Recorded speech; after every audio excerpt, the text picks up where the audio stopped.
and he has firmly restored America's status as the undisputed leader of the free world. However, one thing that has absolutely not changed is the media's negative and downright false coverage of President Trump and his foreign policy accomplishments. From the beginning of this entire process, much of the left-wing media has been actively rooting against the President of the United States in the pursuit of peace. Initially, the media ridiculously claimed that President Trump was somehow beholden to Russia for even agreeing to have a face-to-face discussion with President Putin inside of the United States.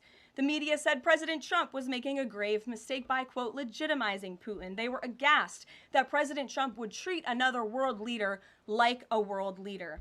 The media relentlessly attacked President Trump and claimed he suffered a, quote, major defeat for not immediately emerging with a final agreement, even though he said heading into that meeting, this was a meeting to listen and to understand how to move the ball forward.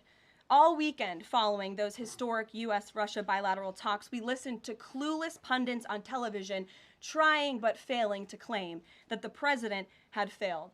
The so-called experts in the foreign policy establishment, whose record is nothing but endless wars, trillions of wasted taxpayer dollars, and dead Americans, have the nerve to try and lecture President Trump, who has solved 7 global conflicts in 7 months, about peace. This is the same president, by the way, who brokered the Abraham Accords in his first term, on top of more than half a dozen other peace deals this year alone, as I just said. We also saw yesterday the president of Ukraine and all of the other major leaders of Europe fly across the Atlantic Ocean to meet President Trump at the White House because of the progress that was made, and that, if you ask the media, failed meeting, but it was not. It was highly productive and it was successful. This is why Americans' trust in the mass media is at a lowest point in more than 5 decades.